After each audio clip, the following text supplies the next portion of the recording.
Hey guys, so it's Wednesday afternoon and last night was the winter 2013 premiere for Pretty Little Liars season 3 part 2, however you call it. Season premiere, not finale. And last night's episode I think was pretty good. Everyone's complaining about how bad it was, but honestly it's a season premiere. I mean, obviously it's supposed to draw you in, but you're not supposed to get all the information in one episode, and I think people just think it's bad because the season finale last season was so good and so was the Halloween special, but I think it was actually pretty good. So while watching it, B-Dugs and I were keeping some notes on things that annoyed us, things that I felt I need to address in this episode. So the episode pretty much starts off, you know, got a secret, can you keep it? They recap the last season, whatnot, and it starts with Mona sneaking into Hannah's bedroom. First of all, how did Mona get in there? I don't know. She just kind of casually scampered into Hannah's room. She tapped Hannah. Hannah screamed because pretty much A is standing in front of her, but now Mona's playing the whole, oh, I'm innocent, I'm mentally scarred kind of. Hannah's grandma comes out of nowhere. When did Hannah's grandma even appear in the show? I don't even remember her, but Hannah's grandma like comes over and is like, are you talking to yourself, honey? She's like, yeah, I'm talking to myself. Okay. So that's how the episode started. And then Mona shows up to school, which is this huge scandal. She's wearing like this really pretty Peter Pan collar, trying to look all innocent. Meanwhile, she's a reckless killer inside that little body. But no one seems to care. Like, they're all just like, let's forgive her. And Hannah is all in the let's forgive Mona fandom train.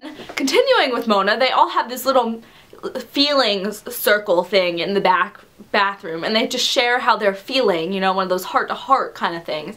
And then they go into the hallway and all they see is a cow brain with a knife sticking through it on Mona's locker. And when I first saw this, I was very confused because it's not every day you see a cow brain in a locker. And then Mona kind of just takes out the knife and starts strutting down the hallway with like her cow brain, and the juices are coming out, and all of a sudden it turns into a school event. But I was watching it and Bridget's mom was like, do you notice how they're like focusing not on the cow brain, but they focused on the folders the kids were holding, because like I guess a company sponsored them or something, so like they would zoom in on the kids' folders, and I'm like, I want to see the cow brain, not this folder that this person is holding.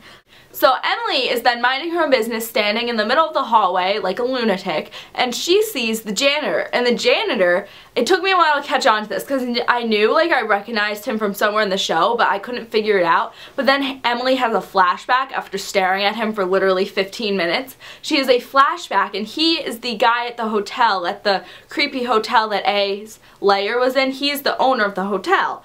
And she kind of like recognizes him, so she texts Aria. Meanwhile, Aria is with her older, probably creepy boyfriend Ezra, who is definitely A, and she just can't shed light on the fact that he's A. She's hanging out at Ezra's, gets the text, she like scampers out of there, and outside is the it's a boy little congratulations. At first I'm like, wait, Aria's pregnant? What? That would be the best plot twist ever, by the way. But no, it's just A messing with Aria because of Ezra's baby that he doesn't know he has, and she knows. So that's pretty much messed up to begin with. She should have just left that out there, put a note, say, Ezra, I'm sorry, you have a son. No, she just takes all the candy. She doesn't even eat the candy. She puts it in the dumpster. Caleb's hair. I can't do it. You'd think since Tresemme sponsors the entire show, because that's all they zoom up on in the background, you'd think Tresemme would give him some hair products, but no, they let his hair be an oily mess all the time. Oh, Spencer and Toby's little scene they had going on in that hot tub. First of all, Toby knew exactly who was standing in those bushes because he is part of the A-team. And someone left a comment in my last video describing the A-team, like A for Allison, T for Toby, E for Ezra, so they backed up my Ezra theory, A for someone else, and M for Mona, which that makes complete sense. Like, whoever came up with that is a genius. But so Toby was all like, I know someone's in the bushes watching us, I'm totally gonna kill you right now. And Spencer's just like, we have to leave, we have to leave. So that was like a train wreck waiting to happen. And then Meredith shows up in their classroom, and they are like, they were texting the entire time, and she was kind of just staring them down like this. kind of like how my Mandarin teacher stares at us when we talk in that class. So she was kind of just going like this, and she eventually took away their phones and like read their text message, which is an invasion of personal privacy, especially when you're a teacher. So she read their text messages and was all like, Aria, I'm gonna tell your dad Byron, who, even though he's a hypocrite because you're dating your teacher and he dated a student, but it's okay, I'm still gonna tell him. And it was just this whole big scene. And she didn't end up telling him actually. Get this bright idea. Emily and Spencer decided to scamper down to that creepy janitor's office to find that hat, that mask that followed them around the Halloween place. And the fact that they were so like amazed by this, like obviously that guy is creepy. I mean, he runs a hotel in the middle of Pennsylvania, in the middle of nowhere, and he is not married and or has any friends his age. So, is that a hint?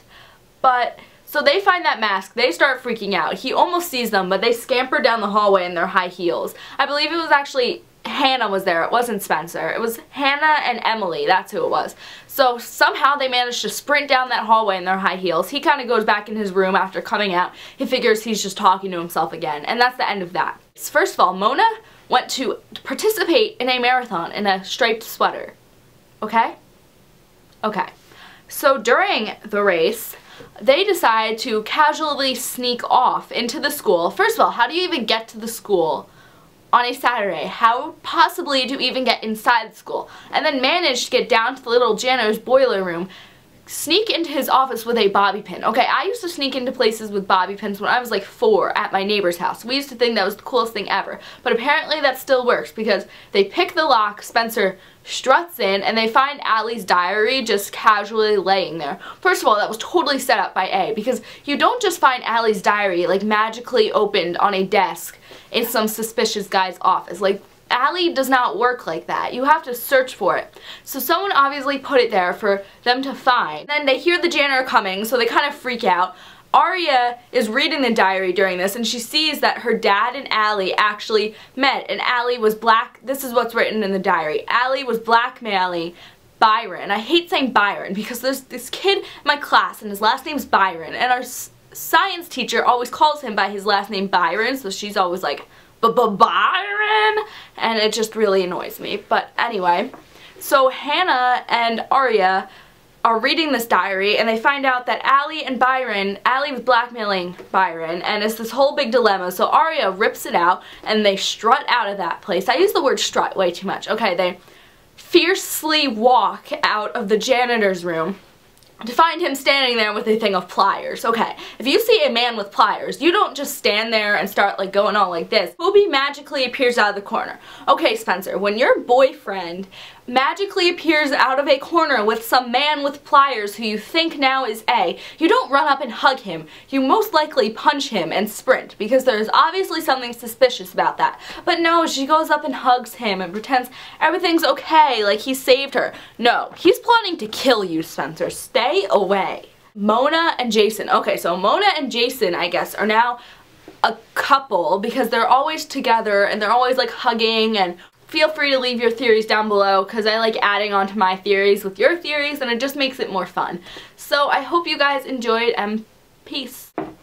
Who am I?